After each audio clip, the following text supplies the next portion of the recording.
राजीव जी का एक ही पुत्र था, उसका नाम शेखर था। राजीव जी शेखर को बहुत प्यार करते थे। शेखर की माँ भी अपने लाडले पुत्र को बहुत प्यार करती थी।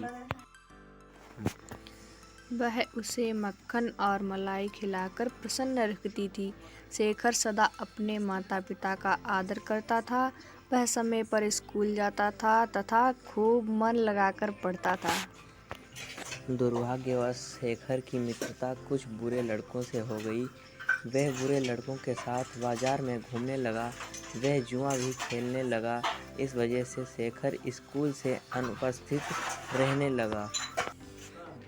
धीरे धीरे वह अपने याद किए हुए पाठों को भूल गया, जिससे अध्यापकों से उसकी पिटाई होती और परिणाम ये हुआ कि जब स्कूल में परीक्षा हुई तो वह उत्तीर्ण भी न हो सका। ये सब देखकर उसके पिताजी बहुत चिंतित रहने लगे। स्कूल में उन्होंने शेखर को बहुत समझाया, परंतु उस पर कुछ असर नहीं हुआ।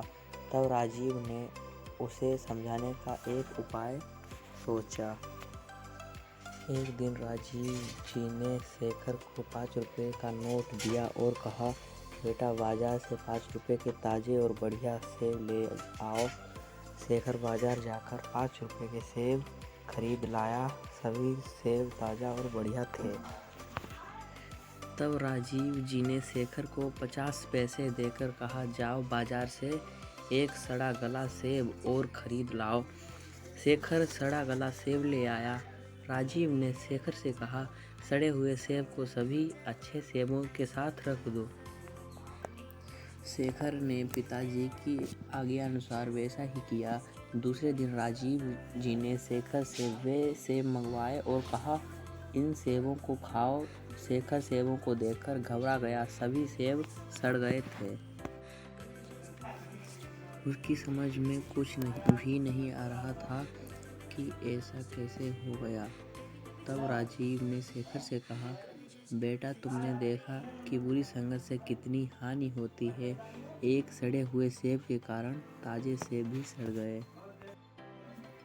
शेखर को अपने पिताजी की बात समझ में आ गई और उसी दिन से शेखर ने बुरे लड़कों की संगति छोड़ दी। शेखर फिर से एक अच्छा बालक बन गया। प्यारे बच्चों, इस कहानी से हमें ये शिक्षा मिलती है कि बुरी संगत से अकेला रहना भला है, क्योंकि बुरी संगत हमारे चरित्र को विकृत कर देती है। नंबर 1, हमें बुरे लोगों के बीच नहीं रहना चाहिए। नंबर 2, बुरी संगत से अकेला रहना भला होता है। नंबर 3, बुरी संगत हमारे चरित्र को विकृत कर देती है। दोस्तों, अगर आपको मेरी स्टोरी पसंद आई हो तो चैनल को सब्सक्राइब जरूर करें।